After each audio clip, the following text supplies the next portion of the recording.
앞서 보신 대로 오늘부터 18세 이상 성인을 대상으로 코로나 백신 3차 접종 사전 예약이 시작되었습니다.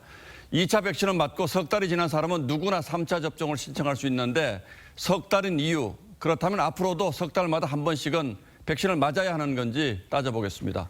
자, 최원희 기자, 방역 당국이 3차 접종 기간을 3개월로 정한 이유는 뭡니까? 네, 2차 접종 이후 바이러스 감염을 막아주는 중화 항체량 추이를 보겠습니다.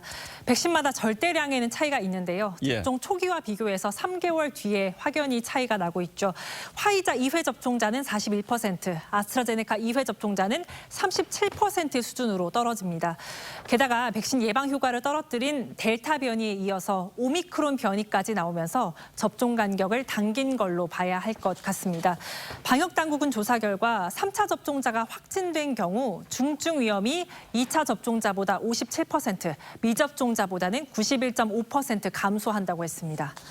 예, 당초에는 나이 연령대별로 이 추가 접종 기간이 좀 달랐는데 이번에는 모두 석 달로 정한 거 이건 괜찮을까요? 네, 당초 정부가 조정한 추가 접종 기간은 60세 이상은 4개월, 그리고 18세에서 59세는 5개월이었습니다.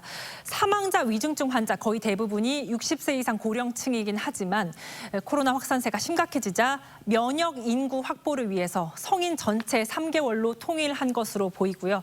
방역당국은 3차 접종을 더 빨리 한다고 이상 반응이 더 많이 생긴다는 보고는 없었다고 합니다. 완벽하진 않는데 그래도 어느 정도 좀 쓸만한 면역력을 확보는 할 수 있는데.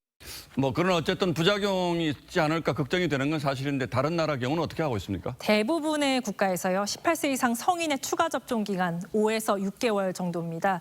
18세 이상 성인에 대해서 3개월로 단축한 국가는 우리나라와 그리스 정도인데요.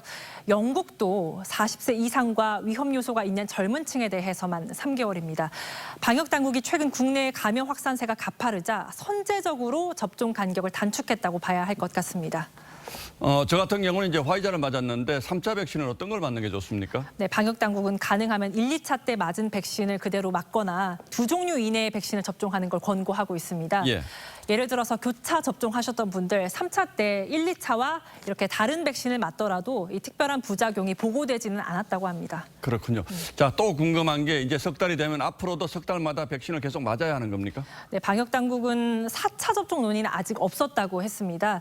국내 방역 상황 그리고 다른 나라 접종 동향 등을 검토해서 신중하게 결정하겠다고 했습니다. 3차 접종을 받았을 때 항체가 그다지 많이 올라가지 않는 사람들의 경우는 고려해 볼 만하다는 거죠. 네, 그리고 3차 접종 간격은 단축됐지만요. 현행 6개월인 방역 패스 유효 기간은 그대로 유지됩니다. 2차 접종 이후 늦어도 6개월 안에는 좀 추가 접종을 해달라는 의미로 보입니다. 정부가 이렇게 선제적으로 나오는 건 참 모처럼 보는 건데 이번에만큼은 좀 효과가 있으면 좋겠군요. 예, 최원희 기자 잘 들었습니다.